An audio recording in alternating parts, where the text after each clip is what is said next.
subject we talk about, and that's the World Health Organization.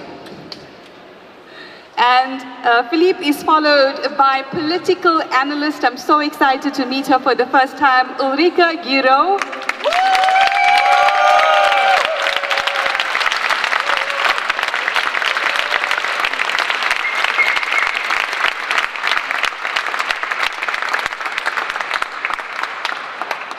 Next on stage, mindfulness and sovereignty advocate, Darren Deojee.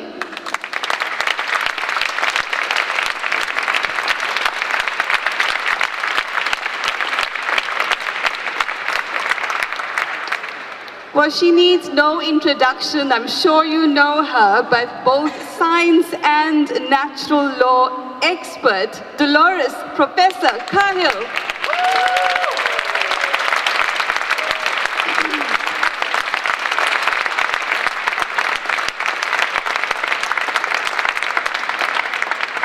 And joining us online, I'm sure our technical team is going to admit him into the room right now, is going to be my brother from South Africa.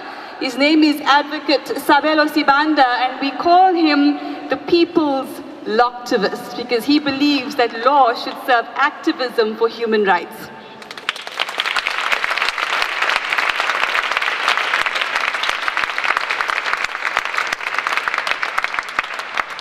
So we'll just ask our technical team to make sure that Sabelo is available to join us online.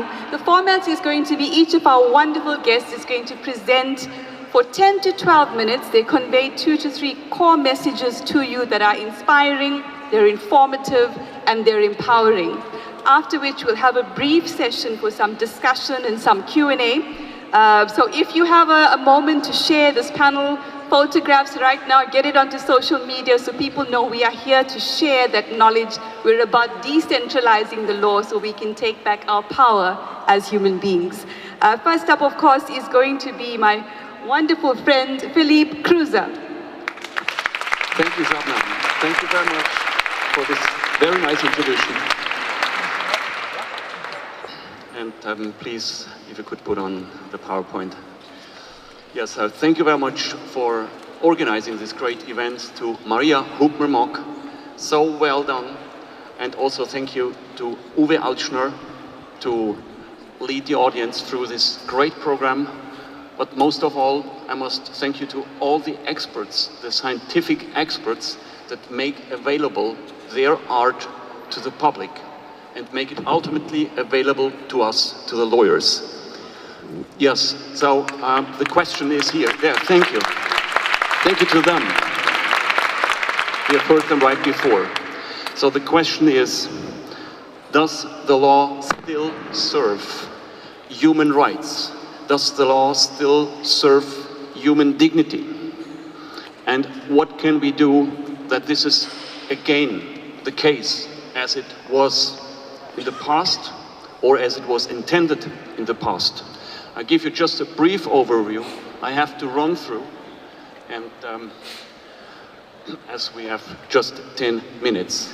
I start from Switzerland, being a Swiss lawyer now for 25 years. And my main occupation was tax law.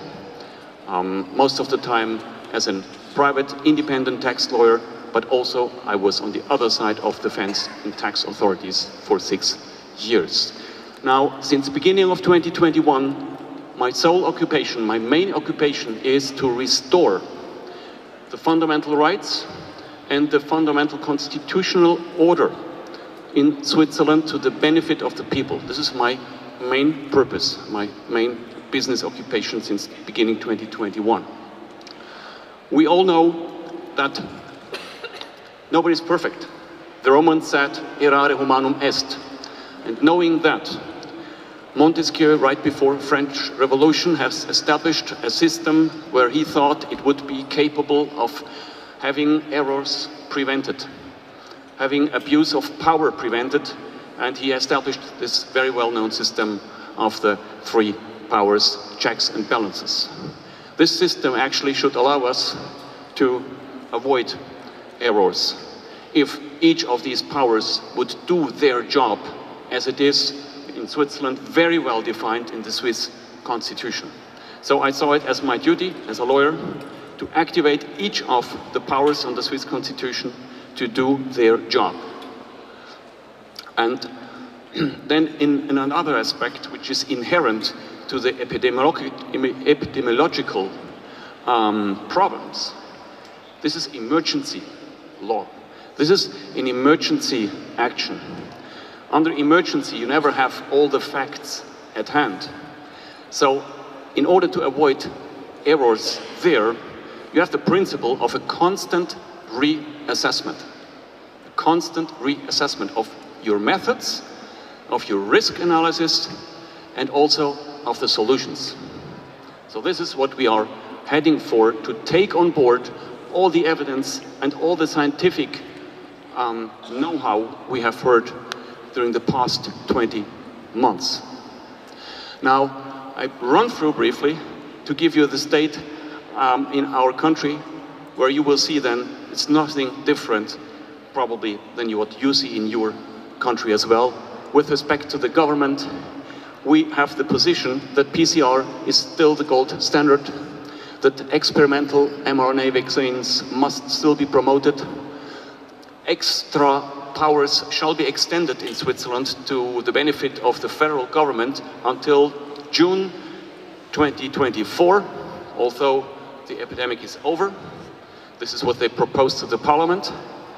And most of all, they refuse to do an independent quality control, as one would say in military, and after-action review. This is a situation for the government, for the courts. I've done about, meanwhile, 20 cases, and the courts, they never accepted our demands for proof. As a representative of the victims, I always demanded proof, show us how many people have really been hospitalized as a result of COVID infection, as a clear causal result. How many kids have been hospitalized? Never we received a response from any state agency. Probably the same in Germany, in Austria itself. So the burden of proof was shifted to us, and we were just given empty standard formulas like decisions regarding public health are always done by the competent authorities, and the courts shall therefore not intervene. So we have no progress other than, I must say, in one judgment from the federal Swiss court. They accepted the fact that the PCR test is not suitable to measure a real disease. That was already a little success. But from that, they did not draw the right conclusions. So we are still working on that front. And ultimately, the legislator, who in Switzerland is the highest power to decide and to control even the government, we don't have a constitutional court, because in Switzerland, the legislature is given the highest authority to control all the other authorities. And so some lawyers, together with me, we established a lawyers committee, a Swiss lawyers committee, in order to present to the parliament the facts and the legal conclusions, to show them you are going far, far away from the constitutional basis. And what response did we receive from them? Well, the Swiss parliament does not want to examine the preconditions and justification for emergency law. They even actively promoted emergency logic, and they wrote us back, and this is the third point here, in times of a WHO pandemic, Swiss parliament is not in the position to perform a true independent reassessment. So this gives us a clue where all of this is coming from, where all of these patterns that you have probably observed in your own home countries as well are coming from. WHO. And therefore, coming to the conclusions as Switzerland is concerned, I must say, we don't have a constitutional system of checks and balances anymore with respect to COVID. We have a perpetuation of systematical errors and extra powers, and we have the logic of permanent emergency and fear. So we can say with Shakespeare, though this be madness, yet there is method in it. There's method in it. What method is there in it? One aspect is the power of business. You might sit too far back, but you see the red part. On the bottom line, you have the timeline going from 1990 to 2020, showing the importance of each business sector. And the red is the pharma sector, starting with at zero, more or less, in the year 2000. These are the export numbers. And it starts with zero in the year 2000, 2001. And in the year 2020, it is by far the most important business sector in Switzerland, the pharma sector. This is one part of the logic. And the other part is WHO. Here, this is a wide topic, but it is important to note that WHO was actually founded in 1948 on the basis of a proper constitution which had all the good and positive aims and purposes in it, that one wonders why they are doing today what they are doing.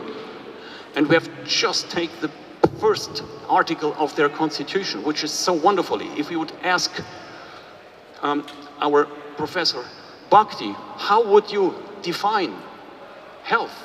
How would you probably define health? And you couldn't define it better than it is in the WHO constitution. Health is a state of complete physical, mental, and social well-being, and not merely the absence of disease or infirmity.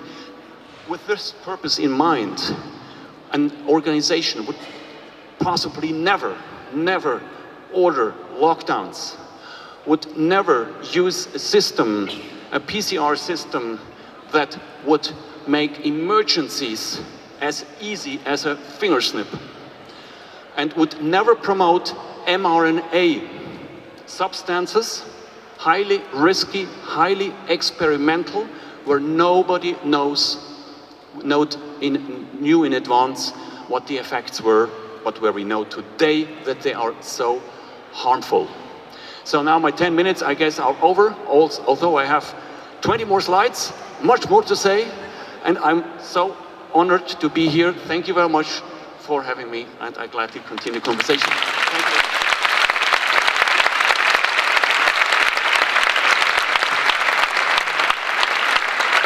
The great Swiss lawyer, Philipp Kruse. Thank you very much, Philipp, for your presentation and, of course, being mindful of time. I would also want to share that Dr. Uwe Alschner, when he appears somewhere here, it's a sign to our panelists that you have 1 minute left to round up and leave the public here with us today in Vienna, Austria, but also the many people joining us online from around the world with an empowering message. Because the power of the people is greater than people in power. Do you agree?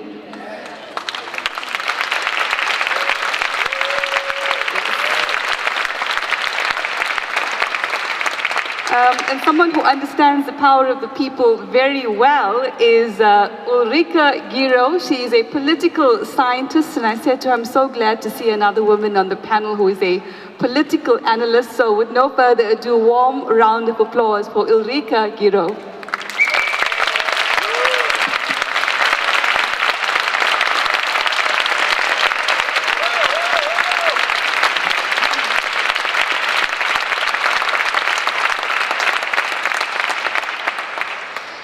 I'm very happy to be back in Vienna. I lived in this town 5 years, and I love Austria. I had a wonderful time. So thank you to Maria.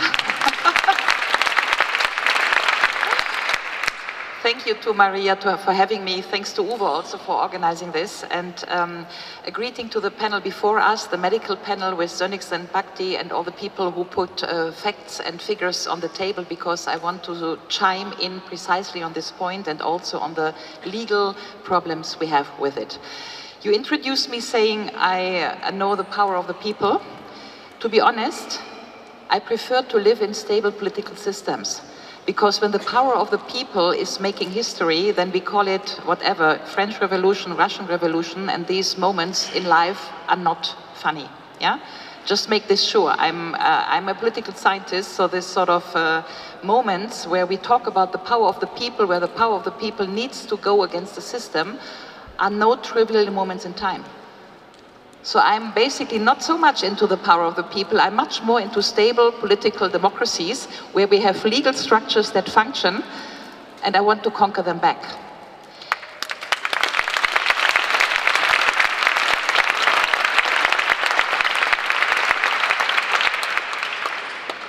And to give you just one example, I studied the most recent, I think it happened yesterday, the EMA shifting from temporary to regular acceptance of the vaccines. I guess you read this, yeah? And the most striking sentence in the validation runs like, this recommendation covers all existing and all upcoming adopted conformity and Spikevax vaccines. So what does this say? We do have a regulation that covers, beyond any science and beyond any need to prove that this is good, all upcoming vaccinations, all upcoming vaccinations. So what we do here is regulatory or legislative acts that are basically beyond anything like reason, like control, like whatever. We are just saying whatever comes, it's legal. So I think this is a new state of regulatory control. Karin Pistor, who I can recommend to you, is a political scientist of the United States, and she wrote a very good book if you want to deepen this. It's called The Code of Capital. And in the book of Karin basically describes how capital is basically buying justice. And because capital is buying justice, those regulatory things like all upcoming vaccines are the good ones is happening. The thing is that if we want to go against it, because the panel we are in is called Employing the Law to Serve Human Rights, right?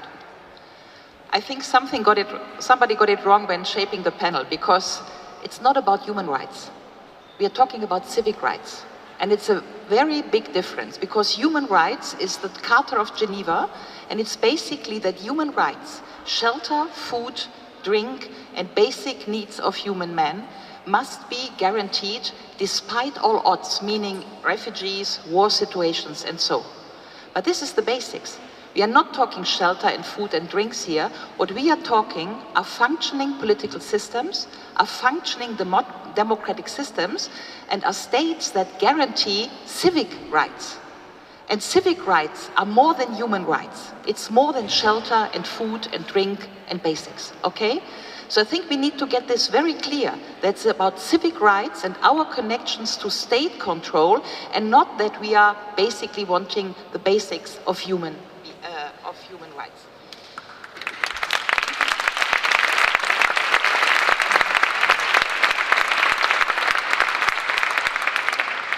So words do matter. Yeah? Words do matter.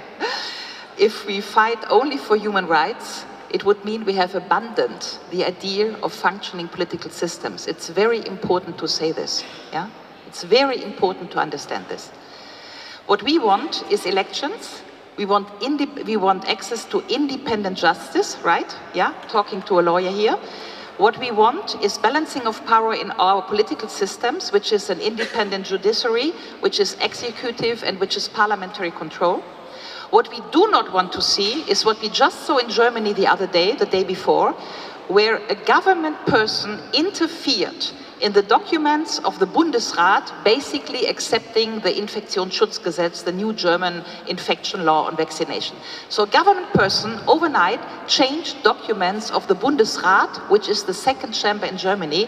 This is not what you call balance of power democracy.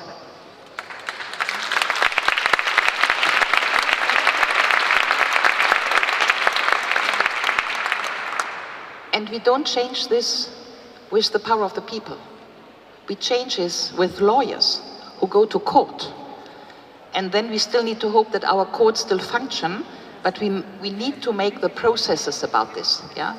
And I think this is very important. So what is happening here? As I argued with the EMA, we are now in a system that wants to push through irrational things. This is what all the panelists of the first panel told us, that the data are showing that this vaccination doesn't help and so on and so forth. You know all the stories. But still the system is trying to push it through. So basically, we are no longer in a system that argues with reason, which is the basic of democracy, but we are in a system that wants to argue with belief. And if you don't believe, then you are oppressed. This is what we are in. We are in a belief system and not in a system about rational, but the ratio, Aufklärung, is the basic of democracy. You can't separate the two. So this is what we need to change.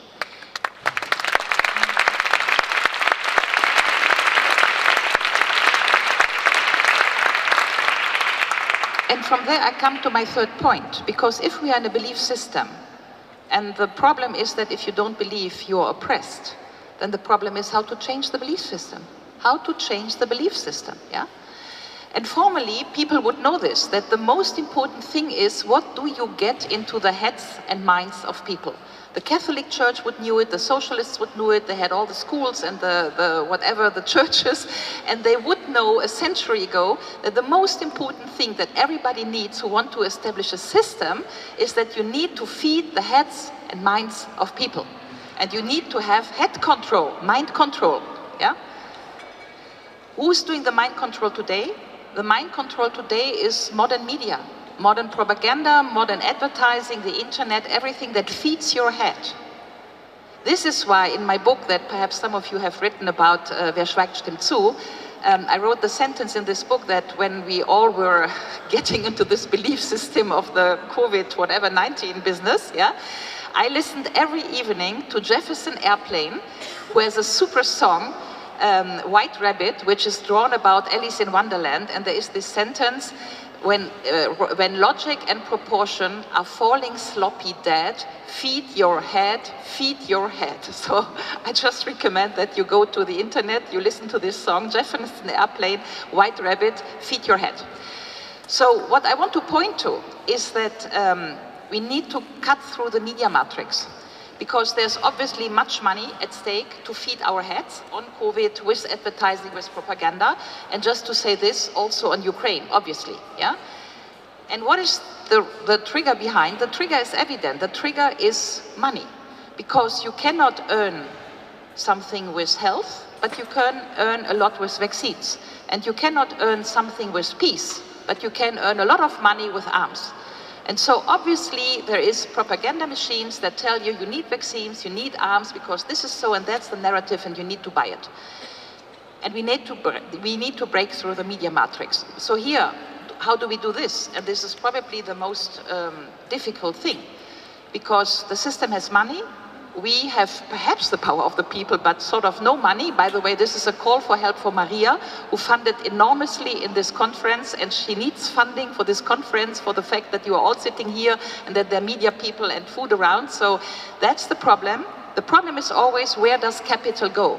So Maria wants capital for this conference, but above this, we want capital for our belief system, which is that what we are in is wrong.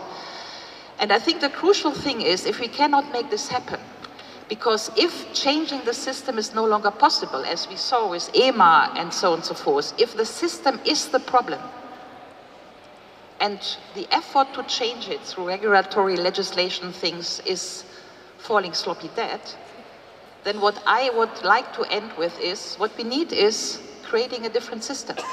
We should stop criticizing, because it's a waste of time. If everybody sees what is happening with EMA, all the data that Sönnigsen and Bhakti put on the table, that all this is there and still the system doesn't react, then basically criticism is a waste of time. This is not saying that we do not need to document. We need to document what is happening. So all this science is very important. But it's a waste of time to criticize with data that the system does not want to see because they're in a different belief system.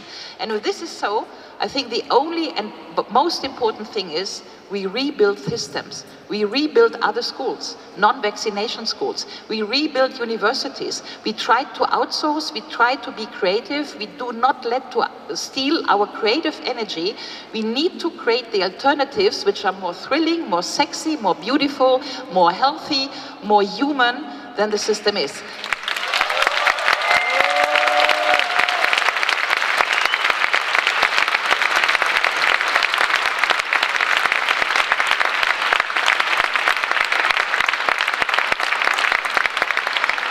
That's it. So let's invest in thinking the new world, another world, a different world, an alternative world. Everybody at each place where his competence is.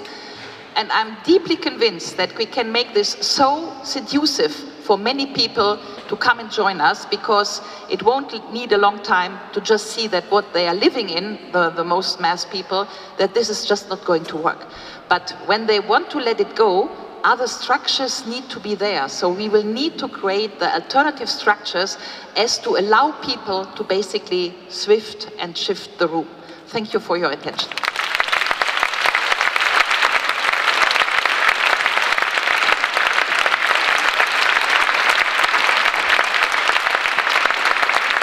Dankeschön, Ulrike Guérot. Very informative talk and very interesting ideas to see how legal and political systems work a little differently in our various countries. As I mentioned, I'm from South Africa, and you might have heard of a man by the name of Nelson Mandela. Raise your hands if you've heard of Nelson Mandela. Right, so one of the architects of democracy in our country, and he was, of course, an activist, a lawyer, and the former president of South Africa. And he said, "For to be free is not merely to cast off one's chains, but to live in a way that enhances and respects the freedom of others." And that to me is the epitome of the power of the people. It's to unite to build a better world together. And in the South African constitutions, I'll wear my lawyer hat for a bit, the rights to free speech and participatory democracy are enshrined as basic human rights. But they only are active and mean something when we use them. So our constitutions are not just pieces of paper to put up on a shelf. And we've realized in the last couple of years that we've got to activate those rights for them to mean something. So I'm very grateful for Maria and for all of the organizers for having arranged this particular panel today as part of the Better Way conference.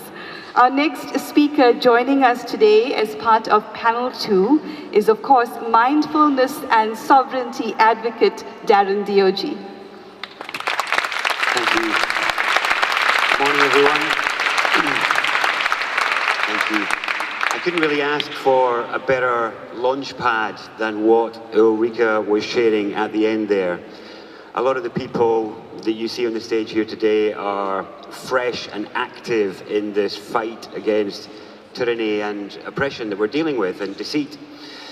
I've been in the game quite a while now. I'm not as active as I was. I'm deeply honored to be here, to be invited to be part of these very esteemed individuals.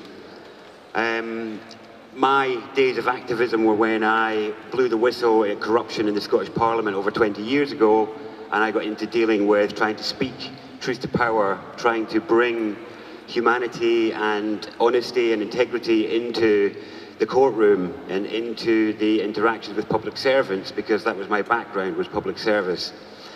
And I found, as Ulrike was mentioning there, what happens when we find that it's not about the data. What happens when we find out it's about values and beliefs and different ways and different chosen authorities. And so that's where I'm speaking from today. And I realize that a lot of people will not want to hear what I've got to say today, and I'm okay with that, because I'm not here to say no but to anything that anyone here is saying. I'm here to say yes and. Yes and. So a lot of the stuff that I see happening here and what these people are talking about are what I consider to be firefighting. They're firefighting small fires in a wildfire. They're dealing with small waves in a tsunami. You know, little gusts of wind in a hurricane, which to me is what the pathology, the virology, the detail of the shots, the legal issues, and then before all of this, you know, we had other things which people have been aware of to do with chemicalization of food, lack of freedoms of people, you know, just on a daily basis, before we got to this level of tyranny and oppression and invasion of our freedoms. So the solution I'm looking to present today, because I'm here to talk solution, not problem, okay? You all know the problem. There's lots of problem here. I'm here to talk about solution. As one who has tried many of the things these people are talking about, bringing the data, bringing the values, seeking to have a human conversation with other human beings, and discovering after many years of this that it doesn't seem to be about the data. Because if it was, the data's here, and it's not new. If it was about the data, the cascade that we were all seeking and hoping for, surely would have happened by now. This is about authority and people choosing who they value and who they want to associate with. And so I value these people. And I value their authority and their humanity. But that's not what I came to speak about. I don't want to digress into that. I'm going to check my little notes that I've got here to keep me on point, because I'm aware of the limited time here. Yeah, so this is not the first wave of fighters that I've seen, people stirred by injustice and moved with the fire of the fight. And then, you know, this conference is called The Better Way, and sometimes I kind of find myself wanting to reach through to some of these people that I share the platform with. What are you actually fighting for? What is the better way? Is it to win something back? And the thing that you're fighting for, was it ever yours? Do you really want it? Or how much of it is just shock, outrage, horror, and anger at that shock? Because if I wasn't angry, I'd feel helpless and powerless and feel afraid and a bit overwhelmed. It's just a rhetorical question as part of the journey that I've been through and seen many people go through, that fire and fight and anger are often to stop us feeling vulnerable and afraid and stop us turning to each other. Because to me, the better way is about our relationship with each other and how we connect with each other. And this is what you were alluding to there, Ulrike. And for me, the question I've got, and many of these people here, I know, they know this. And my question is, well, where do we have for that better way? All these fights still need to happen. They do need to happen. The comparative data needs to happen. People still need to be shouting the voice out of resistance. It absolutely has to happen. But where are we building the place to have the better way? And that's where I bring my solution to the table to you all today. It's something I've been working on for many years with many people. And it is about the issue of human rights. And as you said, employing the law to bring about human rights, because across the board in the last 20 years of doing this, I have not seen human rights realized where we're talking about security and liberty of the person and the right of self-determination for each of you to choose as freely how you live your life as freely as how you choose your clothes today or your hairstyle. That's what I'm interested in. And I've not seen that anywhere. Not realized in that way. And then I mentioned a little bit at the last Better Way conference about a strategy I'd come across that we could use. And I'm going to re-offer it today for when the fight is over. Where can we be? If we haven't won everybody over to our obviously enlightened way of looking at things, they think the same about us. So one thing has not been realized in any Western nation as yet, and that is a place where security and liberty of the person is realized and the right of self-determination is realized. And it doesn't exist anywhere in the European nations. And it is if we move from under human rights and we sidestep to indigenous rights. And some of you, and the puzzle that got me onto this over many years, I don't do this normally. I run rites of passage for men. I do relationship work with people. I'm a mentor and a counsellor, and I work with boys and men who are struggling with shame and guilt. And this is what gave rise to this for me, was this puzzle of why is it white people in general, or Western educated people, refer to indigenous people without referring to themselves? What does indigenous mean? What does native mean? It's an earthling. It's a human. And which part of our mind has been affected so that we can refer to Indigenous people without referring to ourselves. Refer to natives without thinking that it's you too. So this puzzled me for years, and I was on this for years, talking to many people, working with natives all over the world, asking this question. And it was a dear friend of mine, an English woman, answered it, and she said, well, actually, it's because we were colonized so long ago we've forgotten. But you people were not the colonizers. You were colonized. And when I see some of these people speaking here today, they remind me of those old Celtic and Breton tribes facing the war machine of Rome. These beautiful, vibrant individuals, heroic, passionate, attractive, wonderful people facing that ruthless war machine. They would just step, grind, step, grind, step. And I've seen many people ground under the war machine of legal process in the last 20 years. And I fear and I'm concerned for that happening to some of these beautiful people, but I can't stop it because that's the cost of resistance and standing up for what we fight, for what we value and seek. So the mechanism that I'm interested in, I'm working on and I'm pursuing, and invite anyone to join with me on that, but I'm going to be doing it anyway. And that is to campaign and fight for native reservations in every European country, which is a place where you have the security and liberty of the person and the right for self-determination. Let me just grab a drink. So, give me a moment. I'll just finish up. So these people on the other side are talking about a great reset.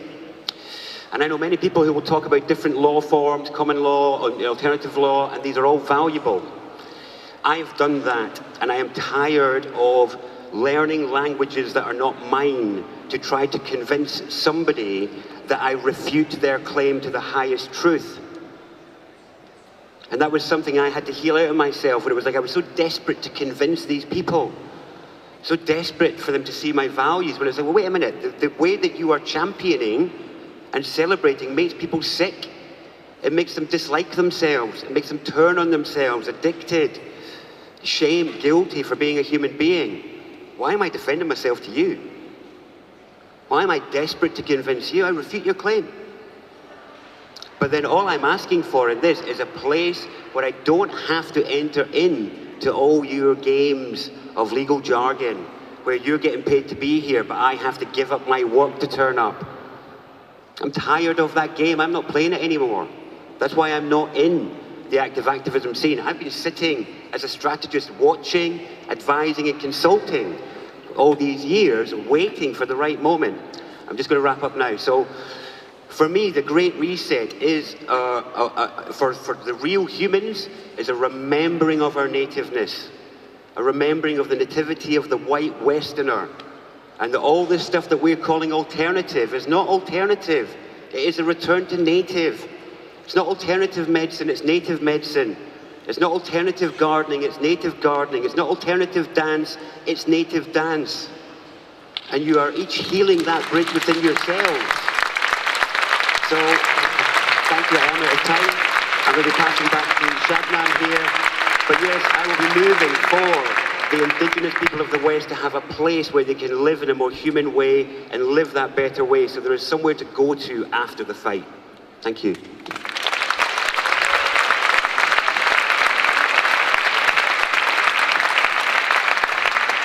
Darren Deojee, isn't he amazing? I'm listening to him speak and I'm thinking about the preface of the American Constitution, we the people. And we have similarities in many constitutions around the world. In South Africa, ours is prefaced on the people shall govern. So any decisions made for us, without us, are, Dolores, unlawful, without our consent and our participation. And we've seen that happen over the last almost 3 years. But we're changing that as we build new systems and as we co-create a better world.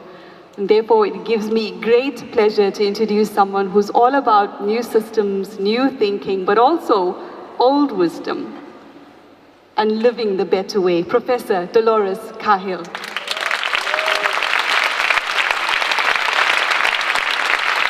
Thank you. Thank you, everyone. everyone. So it's an absolute great honor as well, and I'm very grateful to be giving a talk in the session on the law. As you might know, my background is in science and immunology. But maybe if you just want to, maybe take a deep breath, because we're going to go on a little journey, if that's okay. And I hope the journey that you're going to go on is of relief. That actually there is a solution, and it's very straightforward. So just to bring you to a beautiful valley in Tipperary, if any was seen, I grew up there as a child. And when I was about 7, 8 years old, Merck Sharp and Dohme, a pharmaceutical company, came into our valley. And the next winter, 17 of our calves died, were either born with 2 heads, some of them with 2 hindquarters. And that brought me on my journey, because really the agents of the state were not solving the problem from when I was about 7 to 21. And one farmer brought a precedence case, and he lost in all of the courts, and he was ridiculed. And as all of us were really, we went from being reasonably well off to having no money, because the milk companies wouldn't buy the milk, even though they didn't recognize the problem. So my grandmother was born in 1886, and my grandfather was born in 1886 and 1884. So my grandfather was involved in 1916, so he was in his 30s, and he stood for election in 1918. And my grandmother was pregnant with my father in 1922 when they came, because he had stood for election and burnt our house when they knew that she was there with a number of children in order to kill them. So when it came to Merck Sharp and Dohme, my grandmother lived with us, and obviously she was an amazing woman, as was my father, and he was involved in farming organizations and setting up a new political party, but also in mediating, because the banks were then pulling in mortgages for the farms, because the farmers couldn't pay their mortgage because everybody was ignoring this huge issue with Merck Sharp and Dohme. So I'm giving you that little background, is that from the very beginning I was interested in justice. So what you want is, if someone is killing calves or poisoning, what you want is justice. And where does justice come from? And this is very simple, and it is the solution, and it's what we're not seeing, is that everyone is accountable for their actions under the law.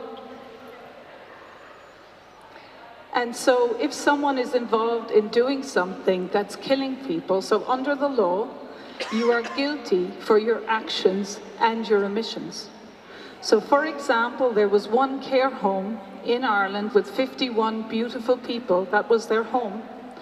And on one Saturday, there was 51 of them. And 2 weeks later, they had been to 19 funerals. And the injection had happened in between. Now, how you solve this issue is, obviously there was one undertaker, the local coroner, the local policeman, the local pathologist. They all have the liability under the law to do their job. So if the coroner doesn't do an autopsy because there's obviously a suspicious death, so in this care home there was on average 2 deaths every year, and we had 8 deaths in 48 hours. 19 deaths in 2 weeks, 26 in 5 weeks. So obviously, if the law was working, the coroner should have done his or her job, investigated it, and the coroner is guilty under the law for their omission to investigate death, as is the policeman and the undertaker to report that as a suspicious death. So we hear a lot of talk about the law and people making laws.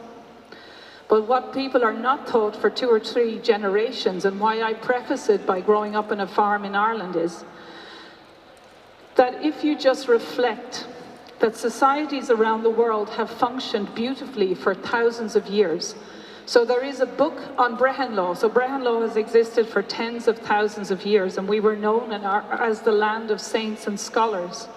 There was no prisons and no police force because the law was applied locally.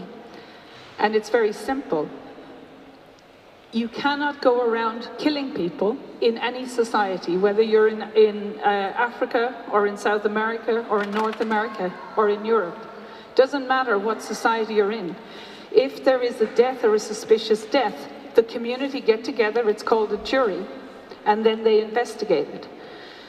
And what the law is, very simply, is that people have a right to life, and that people have a right, in a way, to return to their family. That's where this freedom of assembly, freedom of movement, freedom of meeting. You can imagine a society functions if a mother has small children. No one can really infringe on your right to travel unless you've been convicted of a crime by a jury of your peers. That's the law. And what people haven't been taught for generations really is that there is a hierarchy of law, so you can imagine it as a tower. And these freedoms and right to life are called inalienable, they can never be taken away, but imprescriptible and not positive law, they are not written down. But they come from you shall not kill, right? And this applies to everyone.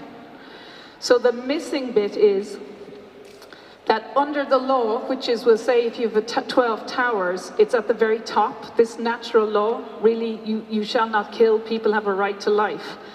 And then halfway down, the people that are under really the natural law, because even a non-verbal child knows that when they see a wrong, it actually resonates with them, that they know something is wrong. That people then decided only in we'll say a few hundred years to bring in parliaments, and then they wrote pieces of paper, but that's halfway down in the law. So you don't get any of your rights from the Constitution. The Constitution is just one of the pieces of paper that society writes down. And in the law, something higher up cannot be changed by something further down. So say if you have acts or statutes or legislations under the Constitution, you will know you can't pass an act that will change the Constitution. But the really important part is that something is only a law if it doesn't infringe on your inalienable rights to life, freedom of speech, freedom of travel, privacy and private property. So it means that no man or woman, whether they're a president, can bring in any pieces of paper that takes away people's right to life. So you can't say, I'm writing a piece of paper, you can kill every second person. You simply can't. That is what the entire law is. So just because they pass an act doesn't make it law. And there's a word for something, a piece of paper that infringes on your right to life, right of freedom of speech, freedom of travel, privacy, and property. And the word is called malfeasance. So anyone who is paid as a member of parliament anywhere in the world, or a president or a king, that signs or autographs a piece of paper that they knew or they should have known would result in death, or infringes on your right to travel by pretending you can only travel for 10 miles or for 5 kilometers. Who is that a crime for? It is the crime of malfeasance for the members of parliament and the president, because they are committing a crime of infringing on the lawful right of freedom of travel, freedom of speech, private property, and all of these inalienable rights. Now, just to give you quickly examples, you think, well, wait a minute, how does that work? So the law and the legal system are not the same thing. So I'm talking about the hierarchy of law, which is the entire tower, we'll say, of law. So just in a 10-minute video, I managed to stop all of the police checkpoints in Ireland, right? I didn't have to go to court. And there's 3 examples that I'll just quickly give, right? So people think in order to exercise your rights, you have to go to court, but you don't. Under the law, you act in honor and do no harm.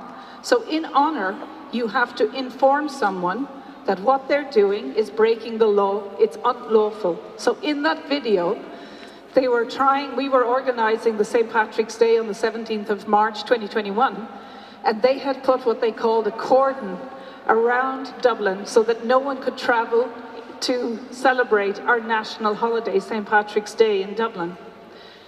And some of the meetings to organize it were in my house. And then I just did a video a few days before because the police had stopped me and said that for the people in Ireland going to the St. Patrick's Day parade, each of you just take a video and ask the man or woman dressed up as a police their name. Because then I will go to them and say, what you are doing, 12 of you will say as an example, is unlawful, and I will take a case against you for 20 euros for the petrol that family had to, waste by not going to the parade. And why that was important was that whether you're dressed up as a police or a judge or a president, no one is above the law, no matter who you are, and that they are accountable if it is a crime to infringe on people's right to travel. Then the people dressed up as police can also be charged with a crime. But ignorance of the law is no excuse, particularly if you're paid as police. So for a policeman in Ireland to infringe and break the law on your right to travel, it's 20 years in prison. So I was saying to the people of Ireland, just video every single one of them, and then I will randomly take 12, and then I will hold them accountable. And the next day, within hours of the video came out, all the police checkpoints were gone in Ireland, never to appear again. Okay.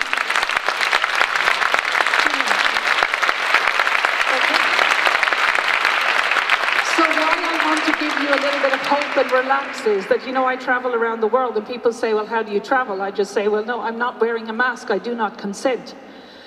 Because part of your inalienable right to life is bodily integrity, and no one, so this is the law everywhere for people, can force you, they can't bully you, they can't threaten you, they can't force you to wear a mask, they can't force you to have an injection. So the other example, just to convince you, that there was these prison quarantine hotels outside Dublin Airport, but what I did spread around the world. There was a lovely lady who was having mental health issues, and she was considering taking her life, and she put a message out that she wanted to have a phone call with me, which I got within an hour. And I said to her, there was the police and army were around the hotel saying she had to stay in her room for 14 days. So I said to her, do you want to leave on the phone? I was recording it, she was recording it, and she was crying, and she said yes. And this very, it was one of the head of the army in Ireland and said, I said, what's your name? And he wouldn't give it, right? Now that's interesting because they know they're liable, right? So I said that everyone has freedom and you cannot imprison someone in a room anywhere in the world unless they have been convicted of a crime that is an actual crime by a jury of their peers, and she doesn't want to go. So if you don't open the door and let her go, I will call the police, because unlawfully detaining someone that hasn't been convicted of a crime is an offence under the law of 7 years in prison. And of course he opened the door. We did it for 28 people, 28 phone calls over a period of 2 weeks. And so people got it within 90 seconds, and then the last man went back to the hotel and within like an hour knocked on 70 doors and just told everyone you can leave. And that was the end of the quarantine hotels in Ireland, right?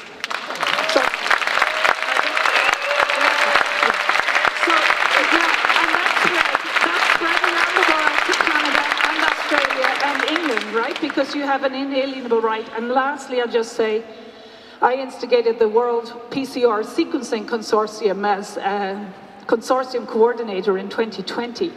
And this is key. Fraud unravels all, and there is no time limit on fraud.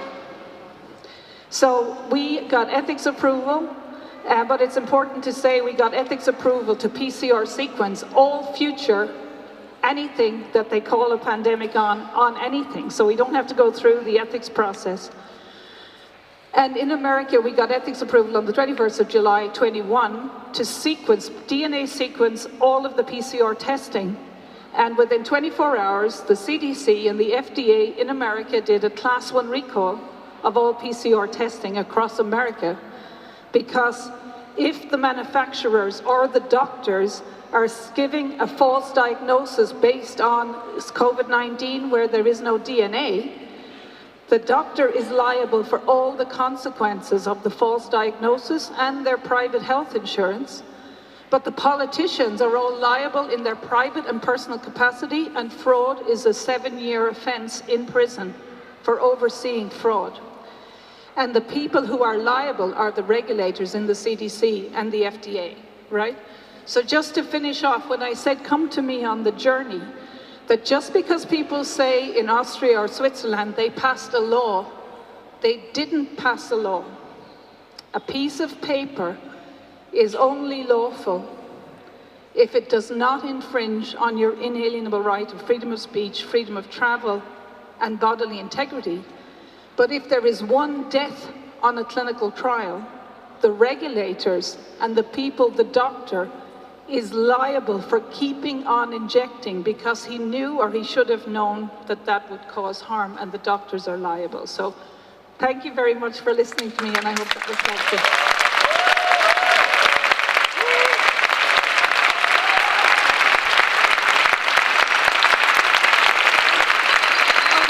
Maybe one more thing. This is important. No, thank you. Thank you very much, Anna. It's an honor to do it. But you may know that there are 7 court cases, or so-called summonses from the dead in Ireland. One of the main ones is for going to Edinburgh on Friday to give an amazing speech outside the Parliament. No, it was an amazing atmosphere, and I came back on Saturday. So going one day and back another. So of the 7 summonses, the police and the Director of Public Prosecutions are saying that each one of them is a criminal offence, 6 months in prison each. And for the one of Edinburgh and back in September 2020, there is a warrant out for my arrest in Ireland. And 4 of the 7 court cases came up a week ago. So that would have been 2 years in prison, 4 times 6 months each. But what I am doing, so that gives me standing, because they're saying it's because of COVID-19, right? Under the COVID-19 Act, they're saying that you have to restrict yourself to 5 kilometers unless you volunteer to self-quarantine, which I would never do. But it now means, so 2 weeks ago, just 2 weeks ago though, we had 4 court cases, and the police or the judges didn't turn up in court. So I have 4 months now. Yeah, sure. And I'm just going to, just wanted to say that I'm actually going to launch, I now have standing to find SARS-CoV-2.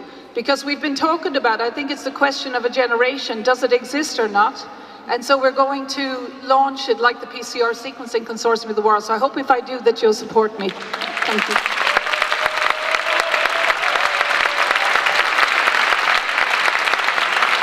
Dolores Cahill reminding us of 2 words, inalienable rights. And that's not only the responsibility of politicians and the courts, it's ours to defend our rights and to build democracies that work for the 99%. Someone who understands that very well and is as comfortable in a rally speaking to thousands of people as he is in a court defending human rights is advocate Sabelo Sibanda, the people's activist. Thank you very much, Shabnam. It's an honor, it's a pleasure to be part of this event, because the bottom line is that we are looking for a better way and we are working towards a better way. I love what has been said, and I will ride on a lot of what Dolores just said, because Loctivism is basically about using the law as a tool of activism in the interest of justice for the people. And when we talk about law, we differentiate between the legal system and the law. Coming from an African perspective, more especially contextualizing it to South Africa, apartheid was legal, but it was unlawful And it is that system that led to us, the people, coming to a position of saying, no, we cannot continue to condone a system that is aiming at our entire alienation and annihilation. And for that reason, you find that we rebel a lot against the system, because the system is structured in a manner that is taking us to our destruction. Hence the reason why, even now within the context of this so-called COVID-19, within the context of these so-called vaccines, we are saying, as the people, our human rights are indeed inalienable, and at the same time, when we talk about human rights, we're not confining ourselves to the definition of human rights because the Universal Declaration of Human Rights chose to categorize them. Our first and foremost human right is the right to personal sovereignty, the right to take a decision which is in keeping with what I consider to be in my best interest, as long as in exercising my best interest, I am not in the process compromising another human being's rights. Every human has that fundamental right as their own right. And this is why, within the context of where we are right now, listening to the pathologists speak, we definitely are in a position to ensure that the law is applied and will be applied. This is why you find that within the context of South Africa right now, we are in a situation where this government is trying to introduce laws which, or rather they're trying to introduce within their legal system regulations which are aimed at ensuring that people lose their right to independence in as far as their freedom of movement. They lose their right in as far as getting medical attention in a manner that speaks to their own choices, and they lose a right as to how to be examined if they need any medical examination. And we are standing up against that. But one of the things that we have learned and are exercising within the context of loctivism, realizing fully what Philipp was talking about when he spoke to the position of the courts.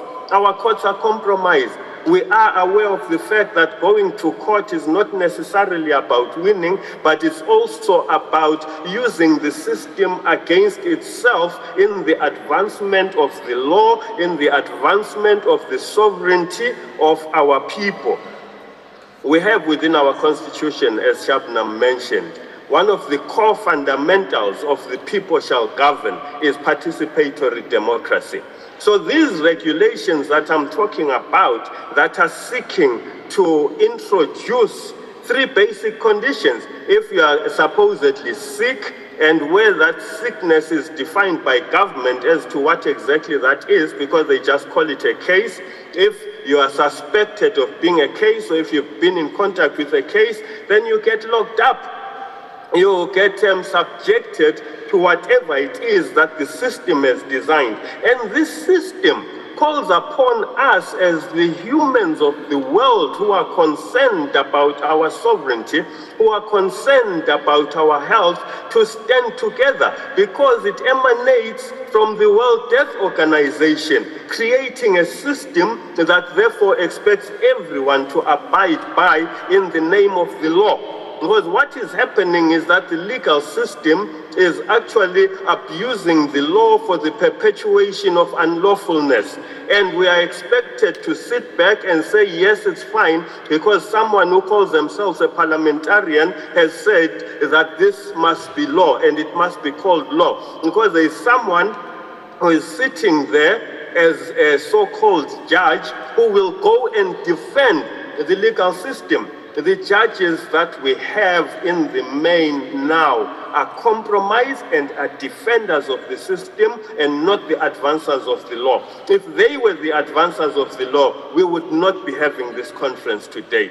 We would instead be celebrating the fact that the law is being applied for the benefit of the people. The law is being applied in the interests of the people. The law is being applied in the advancement of the interests of the people. And that is the fundamental of how human rights and law interact. And that is the fundamental of how we should revisit what we mean and what we interpret the law to be. And the good thing is, we don't have to create the law. It's been there for centuries on end. What has happened is that the legal system has basically taken a position which has done away with our human rights and given us a facade of what it now wants to contextualize and put in a corner and refer to as our human rights. And here, within the context of Africa, we have the African Sovereignty Coalition. And that coalition is basically addressing anything and everything to do with our sovereignty, where we are clear that what happened in the name of so-called independence from colonization, we just inherited the same old systems, and the people who are now exercising the authority over our lives are using those same systems against us. So it's not about the color of the skin, is not about anything. It's about a system that is imposed upon the people by violating their laws and therefore imposing something that is totally different and alien to humanity. So now we are basically working towards a situation where, thankfully, with the collaboration of the World Council for Health, which has got doctors, scientists, and lawyers, and definitely activists working together, we are now saying, within the context of Africa, we do not consent to having a so-called African CDC circumvent our rights as African people, because they've realized that Africa, being the least vaccinated, so-called, and therefore being the greatest survivor in as far as this man-engineered so-called COVID-19, they cannot get through to us besides going through this African CDC, which they are funding themselves. And they are trying to use so-called international law, which is an international legal system that they have created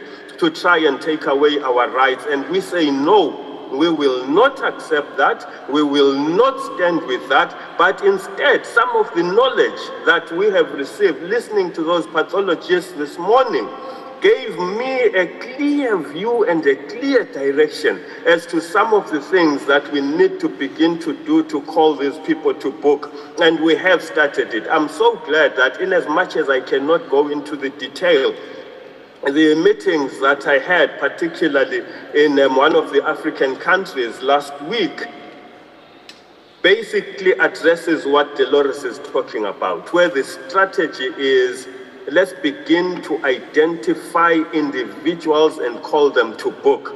There is a case that we are already structuring and working upon, where it will be our African test case. There is an individual who we have found to be, at least where we are right now, the most vulnerable and therefore our easiest target. And we will attack and ensure that our human rights as Africans are not compromised, and therefore in our victory we are also protecting the human rights of humanity as a whole.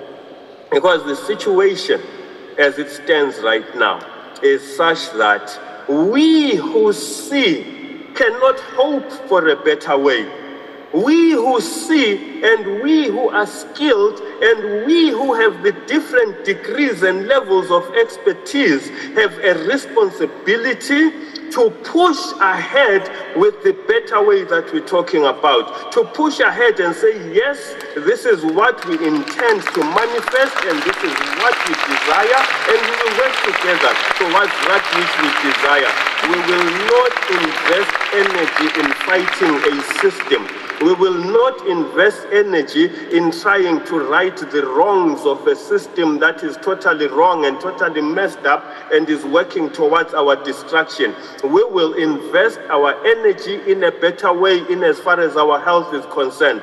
What does it help me to have the right to vote, to have the right to go to court, to have the right to have a roof over my head if I am sick and dead? That's not going to help me. The basic right that we need to be advancing right now is the right of humanity to have the health that is informed by nature in the manner that God created everything. Thank you very much. I'm sorry the time is pushing me, but I really appreciate it. Thank you, Shabnam. Thank you, Maria. Thank you, Chef. Thank you to the entire steering committee for this wonderful work. Thank you very much. That's why we call him the people's longevist advocate, Sabelo Sibanda. Thank you very much for joining us, brother. Very busy on the African continent. So we have a few brief minutes for a couple of questions and much that our panelists will want to say in response, but they're going to have to keep their responses very concise so that we can round up this session fairly shortly. And perhaps we'll start with Philipp Kruse. And as I mentioned to you, one of our favorite topics Philipp and I engage on is exiting the WHO. You would agree that's what we need to do, right? Because there is a better way. We know that as human beings. So Philipp, some of these strategies we've identified in terms of exiting the WHO relates to accountability. And we have discussed two cases in which the diplomatic immunity of the WHO can actually be pierced by proving commercial activity. How relevant is the subject of conflicts of interest to exiting the WHO? Thank you, Shabnam. Yes, this is absolutely relevant because WHO was originally created to serve the people's best interest, never to do any harm, and certainly not to serve private business interests. And this is one very fundamental point, to take the WHO by their own rules that still exists, by the way, and if you look them up carefully, you will even find very explicit references that all the basic fundamental rights, Nuremberg Codex, right of self-determination, sovereignty of the people, must be protected while exercising the any kind of health protection. So health protection is not at all above the law and above everything. I was not able to finish my presentation, but this is very key to understand. They should actually observe their own rules. Pacta servanda sunt. They were created for a purpose. They were originally created even for a good purpose. And so, as a lawyer, I'm looking for these sources which give me the possibility to take these guys to court and say, look, you are bound by your own constitution that you have voted on in '48 and which still persists, and so on. So coming back, yeah, this is right.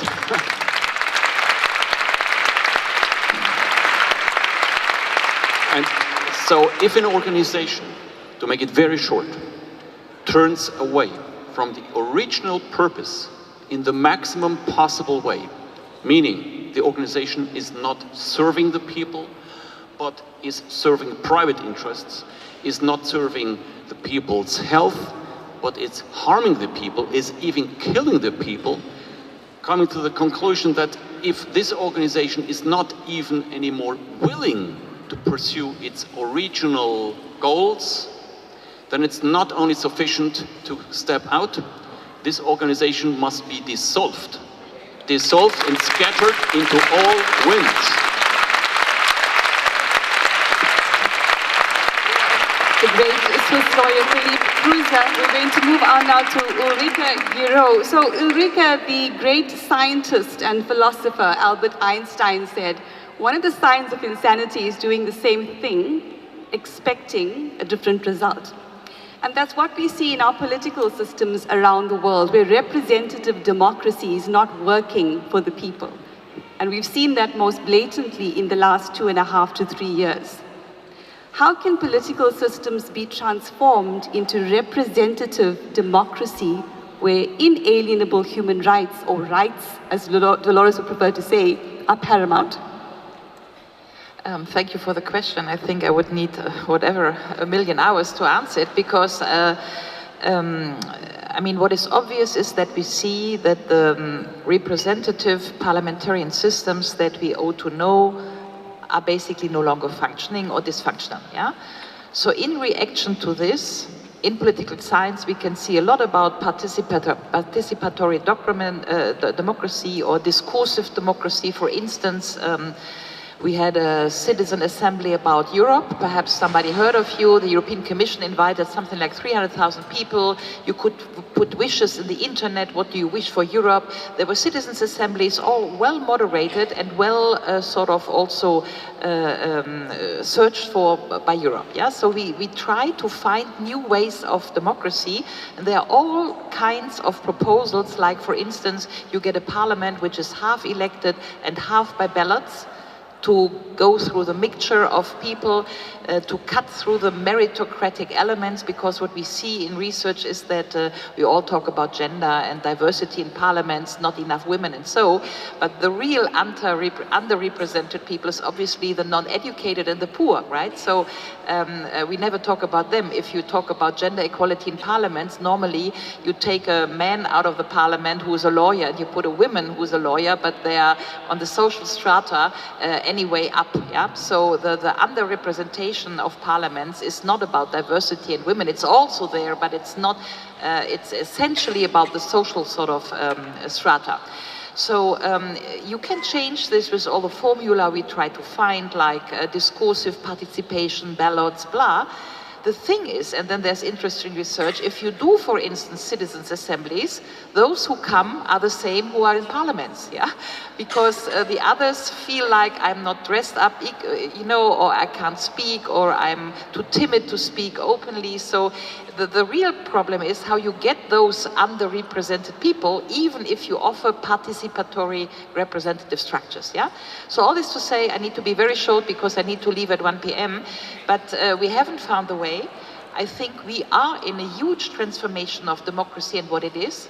It seems like we are trying to find the notion of sovereignty again. Who is sovereign? What is sovereignty? Yeah, it's not so easy to answer. Yeah, so there's a huge discussion about what this is, because Hannah Arendt once said, if man wants to be free, it's precisely sovereignty that he needs to let go, because nobody is free, can live alone. Yeah, so it's important questions, but here's my point.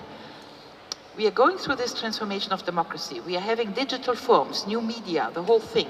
We are changing what the Marxists would call the Unterbau. Yeah, so we need to get a different Überbau. The Marxists were always saying the Unterbau, so the socio-economic structures define the state structures, right? So if we now change the socio-economic structures, because we are going from industry society to service society to algorithm society, we are changing the socio-economic structures of society. So by definition, we will need to have different forms of democracy overarching these new structures, yeah? But where I am not so much at least not enthusiastic about is, I'm all in favor of what has been said by the last speaker and by the lawyer here, which is we need to get the system back on track, because the system has it all in itself. We have super constitutions on the European continent. We have a super UN Charter. We have a super Charter of WHO. We have good texts of law, and we should restore them. Yeah, and restore them with the own, wie sagt man, Anspruch an sich selbst, with the own sort of the standards that we are going to, that these texts have, yeah? And what I see in the trend of the time is that we have all this sort of civil war, protest, blah, blah, blah, against the system. But I'm just saying, and I said it, if you go there, normally it's not trivial in history, yeah? So this protest change the system sort of thing, most of the time leads to Animal Farm. So, or at least there's some historical evidence. So I would just much more pledge for restoring the system,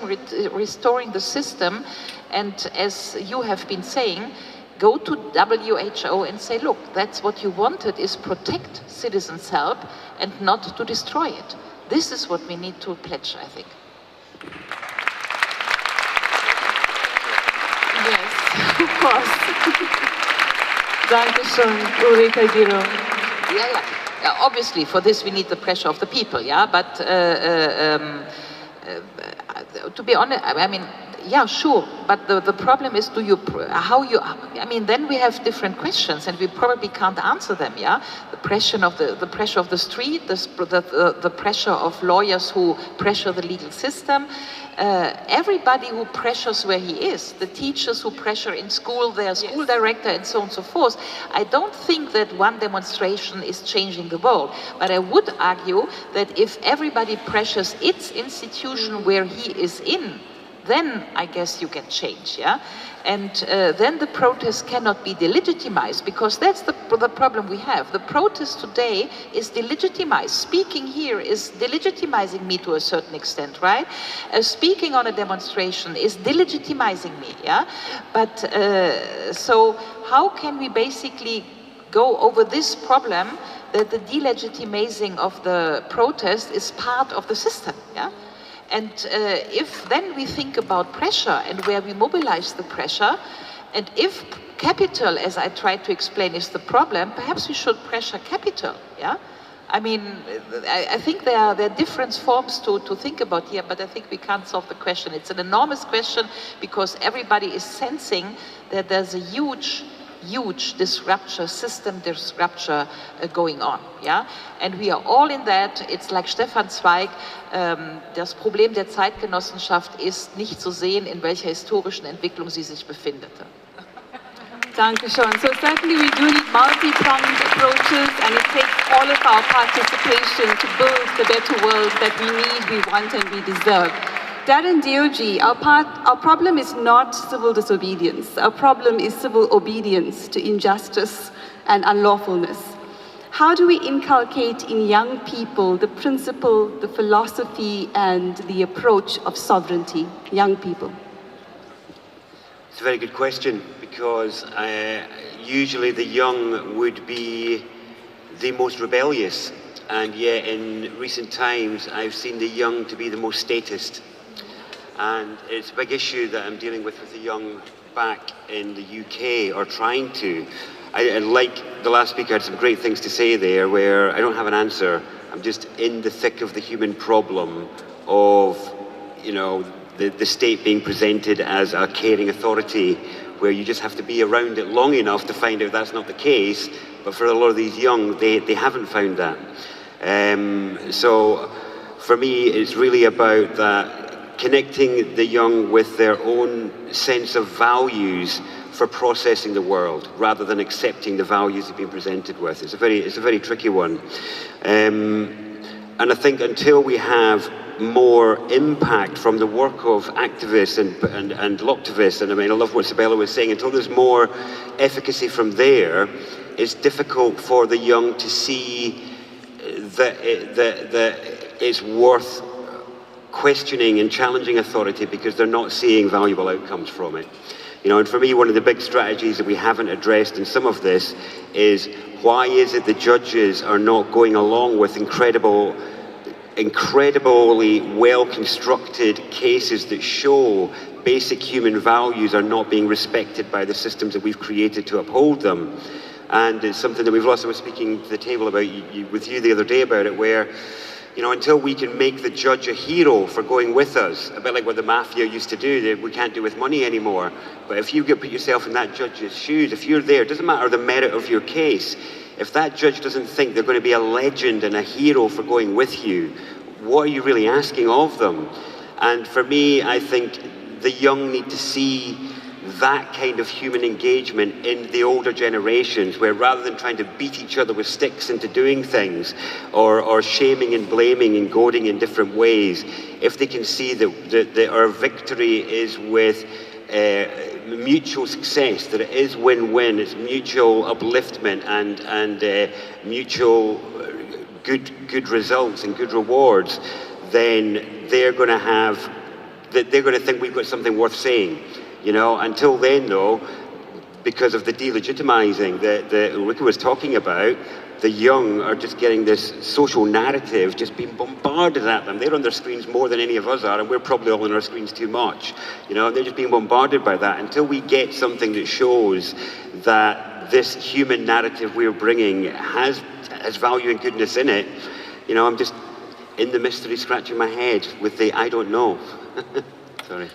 A good answer from Darren Deojee. There's nothing wrong with saying we don't know, but we are figuring it out together as part of the better way for a better world. Unfortunately, we've run out of time, so my apologies, and I feel I would be dishonoring both Dolores and Sabelo to ask them to answer a question in 60 seconds each.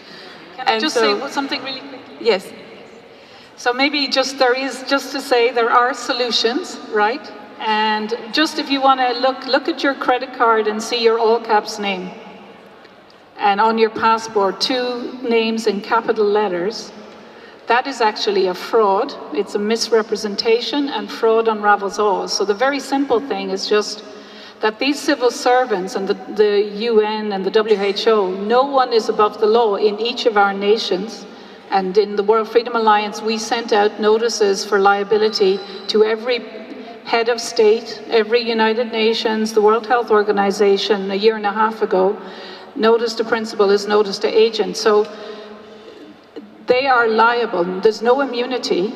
And if they kept on like one regulator, the clinical trials when people died, the civil servants in the departments of health are liable. So just in Ireland, we are re-upholding the law. So part of it is I've set up this World Audit Office, is to assess if the men and women who are on the Supreme Court in our nations are preventing harm and death, which is their job. It's quite easy. There's only 12 of them, and there's only one head of state.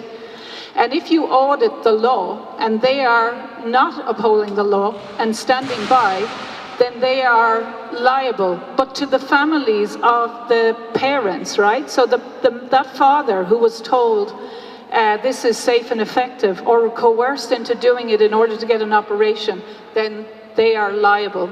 So one of the really interesting things is, and part of my case, is I've been asking the judge to produce the so-called warrant, right? And is it autographed? Because the newspapers have written about it, and I've never seen it. But the reason is, now the judges have to know the law. If they put their name to it, they're committing a crime publicly of 20 years in prison for the judges, because it isn't a crime. And so that one case, like the Willem Engel case, will mean that the judges are liable. And why this thing has gone on for all these years is that the judges are not taking the coroners in or the police in and saying 8 people died in this house in 48 hours. What happened, right? So you can simply, once the civil servants are liable, if they say, I am approving a clinical trial, the regulator holds all the liability criminally and professionally, then this will end the whole thing. And we're doing it in Ireland. So we're just asking, is the 1924 Court Act, is it signed, right? That sets up the courts, that appoints the Supreme Court. And it turns out it isn't, right? So that is the case in Canada and in Australia. That the people, but the law is done by juries in your local area, and you have a convener in the law. So that is the solution. It's about holding one coroner, one judge liable, one police, and that's why the checkpoints in Ireland disappeared. because they know the law, and the police know if they are misrepresenting the law, they hold all the liability criminally, professionally, and their indemnity insurance. So there is a solution, and we are doing it in Ireland. We're working with 4 nations, and we're also reasserting the nation and recognized under international law. So, you know, you just need to know that there are solutions, and it's not that difficult, and we are doing it. Thank you very much, Dolores Cahill. And if you want to hear from Advocate Sabelo Sibanda, get into touch with either of us and we'll tell you more of what's happening in South Africa. Thank you very much, Sabelo. We've got Dr. Paul Alexander waiting online for us. You know Dr. Paul Alexander, I'm sure. We're going to have a quick lunch now, so thank you very much for being part of this panel. And in the words of Arundhati Roy, a new world is possible. On a quiet day, I can hear her breathing. There is a better way. Thank you very much. Absolutely. Thank you very much.